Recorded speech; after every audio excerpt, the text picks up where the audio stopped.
Welcome, and thank you for being here tonight. I'm here to help you relax today.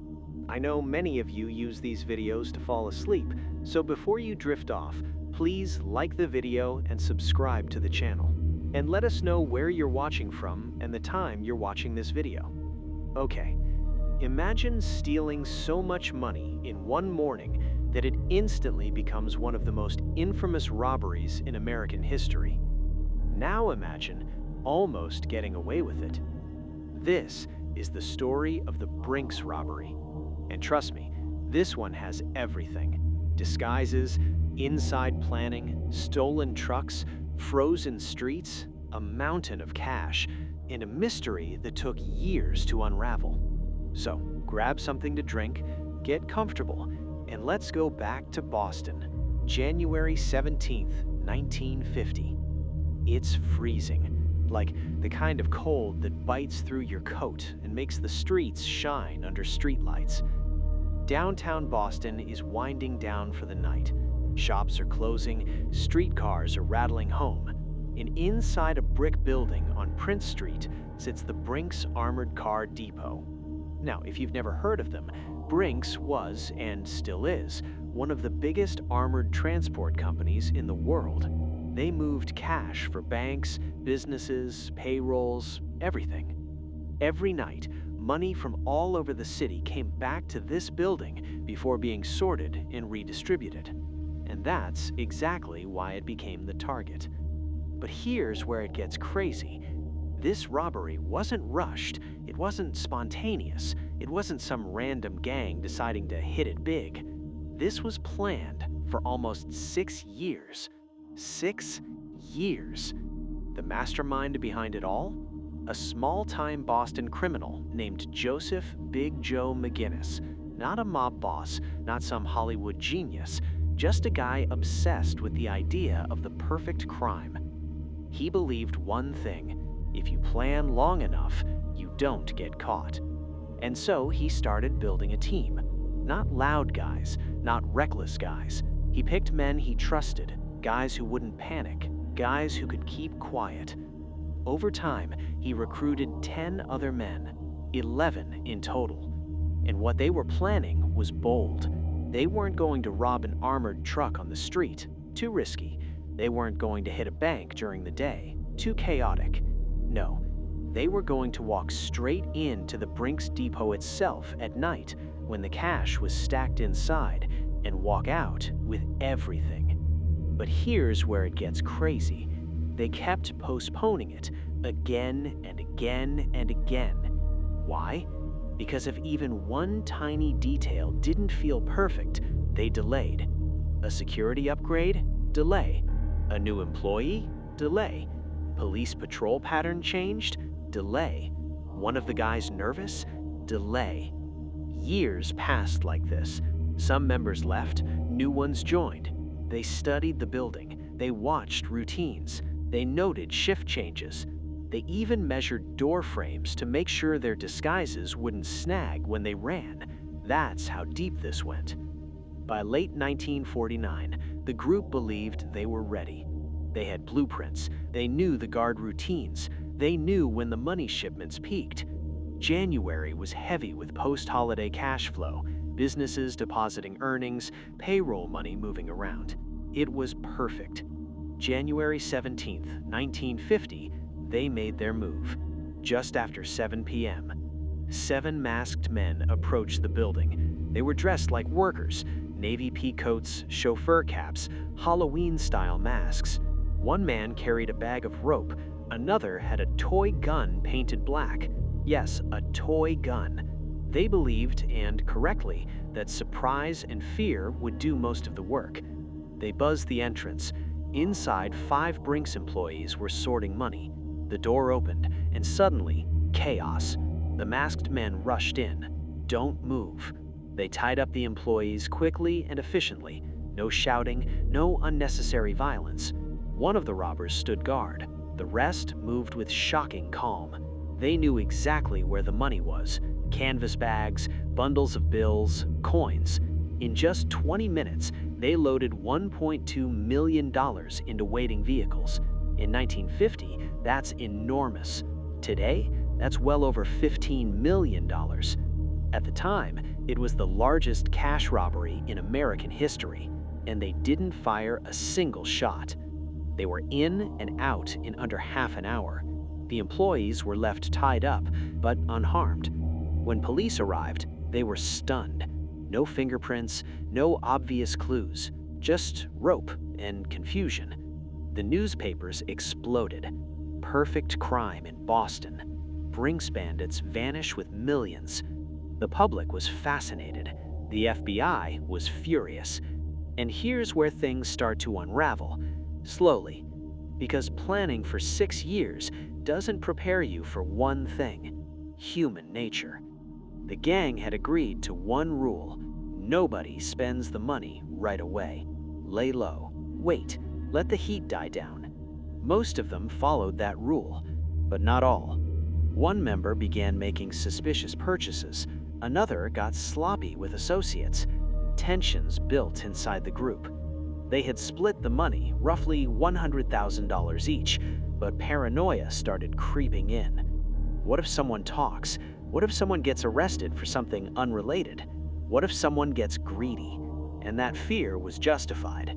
The FBI investigation dragged on for years. They interviewed hundreds of people, tracked former employees, monitored known criminals. Still, nothing solid. The statute of limitations for robbery at the time was 6 years. If they made it past January 17, 1956, they would walk free forever. And they knew it. So the pressure was building on both sides. Then, in 1954, one of the gang members was arrested on an unrelated charge, and he started talking. Not everything, but enough. The FBI leaned harder. Another suspect cracked. Piece by piece, the wall of silence broke. In January 1956, just days before the statute of limitations expired, indictments were finally handed down. It was almost cinematic. The arrests came literally 5 days before the deadline. If the FBI had waited any longer, the robbery charge would have expired. In the end, most of the gang was convicted. But here's the part that still fascinates people. A huge chunk of the money was never recovered. Millions in today's value simply vanished. Did someone hide it? Did someone secretly spend it over decades? Is it still buried somewhere in Massachusetts? Nobody knows for sure. And that mystery keeps the story alive. Because on paper, the Brinks robbery was a failure. The men went to prison. The perfect crime collapsed. But in execution, it was surgical. No gunshots, no deaths. 20 minutes. Gone. For years, it haunted law enforcement. It reshaped armored transport security forever. And it proved something unsettling. Sometimes the biggest crimes aren't loud. They're quiet, calculated, patient, and almost successful. So, next time you see an armored truck rolling down the street, just remember there was a night in Boston when 11 men believed they had beaten the system, and for a while, it looked like they actually had. If you enjoyed this deep dive, let me know what case you want next, because trust me, the world of true crime has no shortage of unbelievable stories, and we're just getting started. Case 2. Imagine sending your 4-year-old outside to play and never seeing him again. No warning, no ransom exchange, no body, just gone. And what makes this story even crazier, it happened in 1874.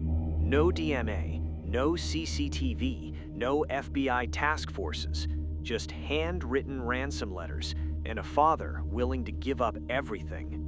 This is the story of the Charles Ross kidnapping, the case that literally changed how parents raise their kids. And yeah, this one is going to stay with you. So let's go back to Germantown, Pennsylvania, July 1st, 1874.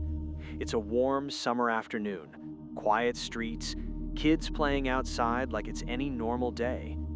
4-year-old Charles Brewster Ross is out front of his family's home with his older brother, Walter. Their father, Christian Ross, is inside. Successful businessman, stable life, respectable name. Nothing about this day screams danger. But two men in a horse-drawn carriage have been circling the neighborhood. They've been watching. Earlier that week, those same men had approached the boys. They offered candy, firecrackers, little toys. And here's the chilling part. They weren't strangers in the dramatic hooded villain sense. They were friendly, casual, smiling. On July 1st, they pulled up again. Want some fireworks? It's almost the 4th of July. The offer sounds exciting. Walter hesitates. Charles doesn't. The men lift the little boy into the carriage. Walter thinks they're just taking him for a short ride. He assumes they'll bring him back. They don't. By the time Walter realizes something's wrong, the carriage is already disappearing down the road. That was the last confirmed sighting of Charles Ross. Now imagine being Christian Ross. Your son doesn't come home for dinner. You search the neighborhood. You panic. You question your other child, who's crying and trying to explain about the fireworks men. At first, Christian probably thought it was a misunderstanding. Maybe someone took him to a fair, maybe a neighbor. Then the letter arrives, delivered by mail, handwritten, demanding $20,000 in ransom. In 1874, that's an astronomical amount of money. We're talking hundreds of thousands in today's value. The letter says Charles is alive. The kidnappers give specific instructions: no police, no tricks, or the child dies. This is one of the first documented ransom kidnapping cases in American history. There's no playbook for this. Christian Ross is desperate. He goes public. He prints the letters in newspapers. He begs for help. And the country becomes obsessed. The kidnappers send more letters. They describe Charles in detail to prove they have him. They mention a mark on his body. They reference personal information only someone with access would know. This isn't random. This is targeted. And here's where the case gets even darker. The kidnappers seem educated. Their spelling is good. Their tone is confident, almost taunting. They criticize Christian for going to authorities. They warn him repeatedly. And Christian is stuck in an impossible position. If he pays, there's no guarantee his son comes back. If he doesn't pay, the letters threaten death. Weeks turn into months. The ransom instructions become more complicated. The kidnappers set up elaborate drop-off plans, then cancel them. At one point, Christian is told to place money in a specific location. He follows instructions. No one shows. Another time, they tell him to board a train and wait for contact. Nothing. It's like the kidnappers enjoy the psychological torture. And remember, this is 1874. Communication is slow, investigations are primitive, law enforcement is fragmented, there's no centralized system.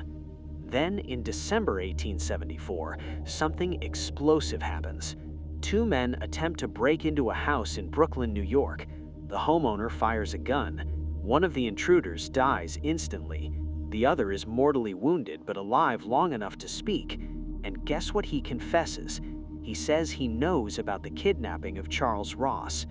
The dead man is identified as William Mosher. The wounded accomplice is Joseph Douglas. Before dying, Douglas claims Charles is still alive, being held by a woman in New York. But here's the catch. He refuses to give an address, or maybe he doesn't know. He dies before giving details. Police search everywhere. No child. And now the two main suspects are dead. If they were telling the truth, the only people who knew Charles's location just took that secret to the grave. The Ross family is crushed. Christian still believes his son is alive. Years pass. Tips flood in. People claim to see Charles in orphanages, in farms, in other states. In 1879, 5 years after the kidnapping, a boy in Michigan is identified as possibly being Charles. Christian travels there. The boy looks similar, same hair color, same approximate age. Hope surges, but after examination, the boy isn't Charles. False hope becomes part of this story. And here's something chilling. Christian Ross never stopped searching. He spent years chasing leads. He lost money, peace, stability. The case becomes a national legend, and it changes parenting forever. You've probably heard the phrase, "never take candy from strangers."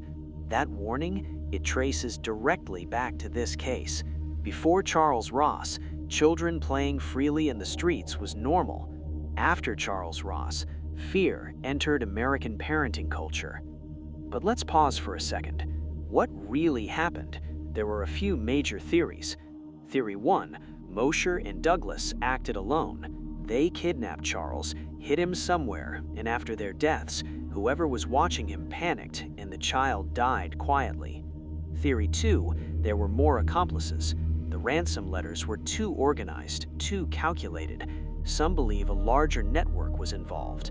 Theory 3, and this one is controversial, Charles may have died accidentally shortly after the kidnapping, and the ransom letters were a cover to extract money. There's no proof. No remains were ever found. No confirmed sightings. Nothing.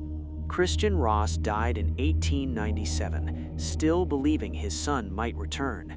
He wrote extensively about the case. He tried to keep it alive in public memory. Imagine that level of unresolved grief. No closure, just silence. And here's something else that makes this case eerie. In the years following, dozens of boys were falsely identified as Charles Ross. Some families even tried to pass off children as him to claim reward money. That's how famous this case became. It was America's first true national missing child mystery. And unlike modern cases, there was no forensic safety net, no fingerprint databases, no Amber Alerts, no missing persons registry, just paper letters and word of mouth. The ransom letters themselves became historic artifacts, analyzed for handwriting clues, studied for linguistic patterns.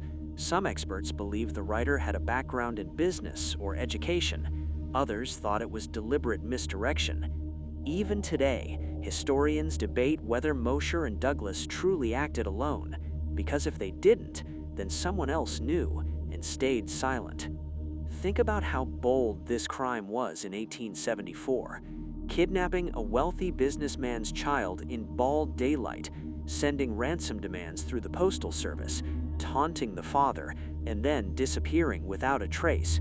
No arrest, no trial, no body, just mystery. This case also helped shape future law enforcement responses to ransom kidnappings. Later high-profile cases, like the Lindbergh kidnapping decades later, were handled differently, partly because of what was learned here. Charles Ross became the cautionary tale, the moment America realized children weren't automatically safe in public spaces. And even now, almost 150 years later, his name still echoes in true crime circles. A 4-year-old boy, a carriage ride, a promise of fireworks, and a disappearance that history never solved. So here's the question I'll leave you with. If Mosher and Douglas were telling the truth, where was Charles? And if they weren't, why create such an elaborate ransom scheme for a child who may have already been gone? Some mysteries fade. This one lingers, because somewhere in 1874, a small decision, getting into a carriage, altered American history forever. And that's what makes true crime so haunting. It's not just about criminals, it's about moments, ordinary afternoons, small choices, and consequences that ripple for generations. If this story gripped you, there are more unsolved cases from the 1800s that are just as chilling. Let me know which one you want next, because sometimes the oldest mysteries are the darkest ones. Case 3, April 22nd, 1925. A federal agent knocks on a door in Chicago, and seconds later, he's bleeding out on the sidewalk. No backup, no body armor, no warning. And the man who pulled the trigger? He would vanish and stay on the run for more than 2 decades. This is the story of the Durkin case, the murder of an FBI agent that changed federal law enforcement forever. And trust me, this one feels like a crime movie, except it was very real. So let's step into Chicago in the 1920s. Prohibition is in full swing. Speakeasies are everywhere. Bootleggers are making fortunes. Organized crime is evolving fast. The streets feel electric, but dangerous. The Bureau of Investigation, what we now call the FBI, is still young. It's not the powerful agency we think of today. Agents aren't even officially allowed to carry firearms in most situations. They don't have nationwide authority to chase suspects across state lines without jumping through legal hoops. It's messy. And in the middle of that chaos is a man named Martin James Durkin. Durkin isn't a flashy gangster. He's not running an empire. He's more of a small-time criminal drifting through Chicago's underworld. Car theft, bootlegging connections, known to police, but not a household name. That changes in April 1925. The Bureau was investigating auto theft rings. Cars are valuable, especially with Prohibition moving alcohol around constantly. Stolen vehicles are hot commodities. A federal agent named Edwin C. Shanahan is assigned to question Durkin. Let's pause there for a second. Edwin Shanahan isn't some reckless rookie. He's 43 years old, married, a father, former railroad worker. He joined the Bureau when it was still figuring itself out. Agents at the time often worked alone. They relied on conversation, not firepower. On April 22, 1925, Shanahan tracks Durkin to a Chicago neighborhood near 46th Street. He approaches him calmly, probably just expecting a routine interview, maybe a little tension, maybe some denial, but nothing dramatic. Instead, Durkin pulls a gun and fires. Shanahan is hit. He collapses on the street. Durkin runs. And just like that, history shifts. Because Edwin Shanahan becomes the first FBI agent ever killed in the line of duty. Let that sink in. The first. The Bureau is stunned. This isn't just a local homicide. This is an attack on federal authority. Newspapers explode with headlines. Chicago police flood the streets. Federal agents scramble. Durkin disappears almost immediately. And here's where it gets wild. In 1925, there's no instant nationwide database, no rapid facial recognition, no digital tracking. Durkin crosses state lines, and that complicates everything.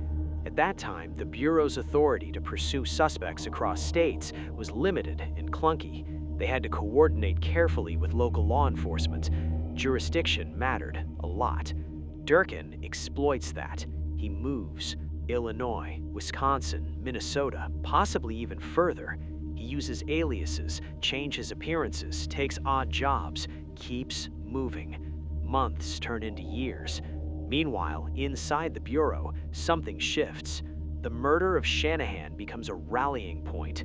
Agents begin pushing harder for expanded authority, for the right to carry firearms, for better training, for clearer interstate pursuit laws. This single murder exposes how vulnerable federal agents are. Durkin isn't just a fugitive now, he's a symbol of the Bureau's limitations. The search intensifies. Tips pour in, some credible, some ridiculous. People claim to see him in bars, in factories, on farms. Nothing sticks. Durkin manages to avoid capture for years. Think about how disciplined you have to be for that. No flashy spending, no obvious patterns, no reaching out to old associates. He becomes a ghost. Meanwhile, the Bureau grows stronger. In the 1930s, under the leadership of J. Edgar Hoover, the Bureau modernizes rapidly.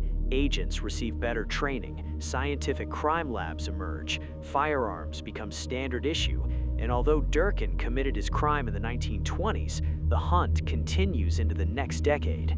Then, in 1939, 14 years after the murder, something changes. Durkin is spotted. Accounts vary slightly on how he's finally caught, but what's clear is this: he had grown tired of running. The pressure, the isolation, the paranoia. He's arrested in California. 14 years on the run. Imagine that.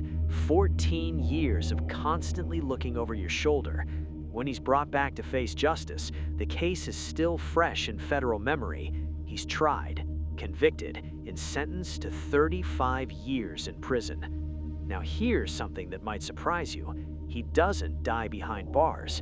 He eventually applies for parole, and in 1954, nearly 27 years after killing Shanahan, he's released.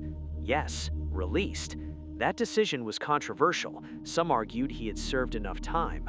Others believed killing a federal agent should mean life imprisonment, no question. Durkin dies a few years later, in 1958.